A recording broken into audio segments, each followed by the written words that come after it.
A raíz de la imprecisión en el video anterior acerca de la fecha en que finalizan los originales, tanto en correrías como en andanzas, y se entra definitivamente en el ciclo de reediciones, fui a ver lo poco que conservo de la última época y que conservo por ser justamente reedición de Patorucito semanal, es decir, apelaban rascaban el fondo del tarro, lo último que les quedaba, y acá, por ejemplo, tenemos una muy linda historieta de Patorucito semanal, Diabólico Angelito. Estamos acá en el número 283, bastante respetada. Son dos historietas en realidad que se juntan, una que tiene que ver con unos pumas en la estancia, eh, y la de el amiguito este que aparece. Acá tenemos cómo se fusionan las dos historias, ¿no? El final de la de los Pumas y la aparición de el amiguito este del título, el diabólico angelito, y estamos en la página 38, o sea que en realidad son dos aventuras bajo un mismo título, número 283, y estamos en el año, a ver si lo podemos ubicar acá, año enero del 77, ¿eh? También tenemos, por ejemplo, por esa época, El extraño payador, otra excelente reedición de las semanales, del Patorucito semanal, 284, 77, abominable, regalón acá, otra excelente aventura, acá con algunos injertos, recuerdo, con algo de mutilación, porque que era muy larga esta aventura en la Patorucito semanal, y acá aparece mutilada y con algún injerto. Y acá estamos en agosto del 77, 294, ya en pocos números más se termina la producción original de las correrías y se entra definitivamente en el ciclo de la reedición de las mismas correrías. O sea que estamos hablando del año 77, que también es el año donde se da fin a la publicación de Patoruzú semanal, como se quejaba Ferro, con 25.000 ejemplares todavía de tirada, que si bien no se equiparaba a las tiradas históricas, era un número importante de revista que se vendía. No recuerdo en qué año voy a la editorial, mando una carta, me reciben, me dan algún merchandising como acá el DC dólar, ¿no? Un autoadhesivo, algún póster. Acá conservo todavía un sobre donde me dieron las cosas que para ese momento se llamaba Editorial Universo. En realidad yo iba a plantear por qué yo recién empezaba en esta cuestión del coleccionismo, y yo lo que me planteaba, en realidad yo no soy coleccionista por lo viejo en sí, soy coleccionista porque me interesan las historietas de aquella época. Si estuviera este material reeditado, lo compraría en lujosos álbumes que me saldrían mucho más barato.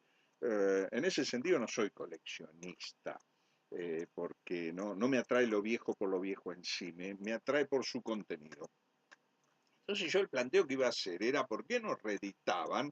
Porque me estaba saliendo muy caro a mí el hecho de, de conseguir todo el material atrasado, habiendo perdido obviamente mi colección de chico, hacía muchos años, eh, y que distaba de ser completa, porque yo agarro, yo me acuerdo que comienzo a coleccionar de pibe con el número 95 de Correrías Monaguillo del Diablo y con el número 107, es decir, siempre con esos 12 números de diferencia contemporáneos eran de Andanza de Patoruzú, Platos Voladores. Si bien las leía desde antes, pero digamos a juntarlas, como le llamaba yo en ese momento, yo no hablaba de coleccionar, sino de juntar, eh, es a partir de esa numeración. Eh, yo me sentí en un momento definitivamente adulto, andaba con Patorucito y Shakespeare abajo del sobaco y bueno, no, ya digo, hay que tirar a Patorucito. Y, y esos Patorucitos tirados como tantas otras revistas, los primeros números de Lupin, de Antifaz, de cosas que hoy cuestan fortuna, qué sé yo, las regalé. Eh, yo creía que me había convertido en adulto. Bueno, entonces con los años me volvió a esa cosa, esa necesidad de recuperar. um, mm, y entonces el planteo que fui a hacer a la editorial, concretamente porque no reeditaban. Dice, no, pero nosotros reeditamos, me dice el tipo que me atiende, que no sé quién carajo era, no sé si era este señor que, que en su momento era pinche de la editorial y ahora habla como si hubiera sido el factotum de toda la industria editorial de Quinterno, ¿no? No recuerdo en ese momento quién era. Eh, pero este personaje es un personaje, tendríamos que hablar si se pudiera de él, pero no se puede. Bien, la cuestión está en que me dicen, ¿cómo si nosotros reeditamos? Era un tipo que tenía adelante suyo el primer número, creo, de Locuras de Isidoro. Dice, estamos gestionando una demanda acá, dice, porque no sé quién tomó el personaje de Cañones, dice, y nosotros acá tenemos acá desde este número de la revista ya el personaje era nuestro, Cañones, o sea, un tipo que desconocía absolutamente la historia, porque si me estaba diciendo que el copyright de Cañones ellos lo tienen recién a partir del número 1 de Locura, es porque no conocía el antecedente del irascible coronel, que era muy anterior, ¿no es cierto? Pero el tipo asombrado que yo le hablara de reediciones, porque ellos estaban reeditando. Y yo le digo, no, bueno, pero claro, yo hablo de reediciones de, digamos, de otra etapa, de la etapa más creativa, y me miraba como si no supiera de qué le hablaba. Y respetando los originales, incluso las tapas, no, eso sería muy difícil. Me dice, criterio absolutamente utilitario, donde si le sobraban páginas, porque ¿por qué lo que se reedita en general es malo? No hay nada de Quinterno ahí. Obviamente sabemos Patorucito Quinterno no estaba, pero Patorucito hay muy poco de las buenas épocas, por lo que decíamos, la extensión es un criterio utilitario. Entonces, como la extensión, la métrica, no entra dentro de las páginas actuales, que pasaban, es decir, de 100 pasaron a 80, de 80 pasaron a 60 y pico, que son las de las revistitas de ahora. Entonces estamos hablando de una diferencia sustancial de páginas. Entonces, primero eligieron los episodios de la última época, los más cercanos, los más decadentes también, que conservaban más o menos el mismo número de páginas. Después fueron aquellos episodios que eran cortos, que traían dos en una misma revista, que también eran pocos. Después empezaron a mutilar, de la forma en que mostré. Es decir, injertaban dibujos, no les importaba el estilo, ayornaban, porque de pronto nada, un teléfono había quedado fuera de época, le dibujaban un telefonito nuevo, una cosa de collage asqueroso, donde no hay nada ni de la pluma de Quinterno, ni de la coherencia, ni la creatividad de Quinterno. Es decir, eso es esta porquería de selección de las mejores.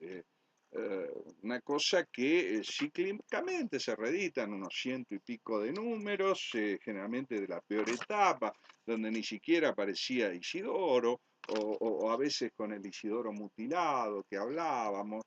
Realmente revistas que yo entiendo a toda una generación que ha crecido con esto y que les gusta Patoruzú por esto, pero en realidad no tiene nada que ver con la buena historieta, no tiene nada que ver con la creatividad que en algún momento tuvo Quinterno, tanto como dibujante como como empresario historietístico, como editor. Yo entiendo que para ellos puede tener valor sentimental, pero valor historietístico no tiene ninguno. Y por eso me subleva que, digamos, en la meca del coleccionismo, el Parque Rivadavia, eh, don Sasturain vaya para un episodio de Continuará a un puesto del parque y levante de entre una pila una selección de las mejores y diga, oh, qué interno, qué interesante, qué interno. eh, a ver, si alguien que entiende historieta ve esto y le dicen que esto lo hizo Quinterno y no conoce los originales, dice, eh, bueno, Quinterno hacía basura. No hay nada de Quinterno en esto. Entonces, si ustedes quieren rastrear a Quinterno, van a tener que pagar los precios de coleccionismo que son elevados para encontrarlo en forma seriada. En las primeras Patorusus semanales van a tener que pagar los precios de son astronómicos. Yo tengo copias de los primeros números. Ahí lo que le mostré, el número 1 de las andanzas de Patoruso es una copia, no, salvo que me la encuentre por ahí de milagro, que no va a pasar a un precio regalado. Yo no voy a pagar los disparates que se piden por esas revistas.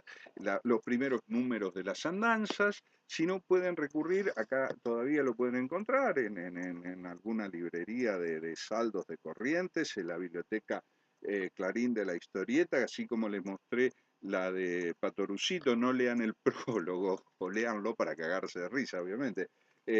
Acá tenemos la reedición de algunas, las primeras apariciones de Patoruzú en Don Gil Contento. Tenemos el Águila de Oro, sí, como les decía, un gran episodio. Y tenemos lo que es el número 1 de las andanzas de Patoruzú, que puede costar, no sé, 2.000 pesos. Acá tenemos por este librito que puede costar 15, lo tienen reeditado en una reedición que, si bien respeta el formato original, es bastante pasable. Discípulo del Diablo. Y tenemos finalmente la aparición de Patora, si bien esto ya no es Quinterno, con un muy buen dibujo, la primera aparición de Patora de la Patoruzú semanal, que también se puede conseguir ayornada en las andanzas de Patoruzú, porque en las andanzas de Patoruzú se obvia, como ya era conocida Patora cuando se reedita esto, se obvia que es su primera aparición. Estábamos buscando a Quintana. Acá lo podemos encontrar. Estamos esperando todavía que se reedite como se merece su obra propia y sus creaciones a manos de grandes como Lobato, los guiones de Repetto, esa época. Todavía eso espera reedición. Un libro de Isidoro que no reeditó lo mejor, que el formato no es interesante, es muy chiquito, a mí me cuesta mucho ver eso, no lo compré directamente porque las tengo en originales y lo que no tengo no me interesa. Pero bueno, algo así mejorado habría que hacer con Patoruzú y Patorucito, así como hay que hacerlo con otros grandes. Acá entonces, por el momento, terminamos con donante Raúl Quinterno. Ha sido una larga charla de 2 horas y pico, no sé si nos llegamos a las 3. Al que se lo bancó, lo felicito.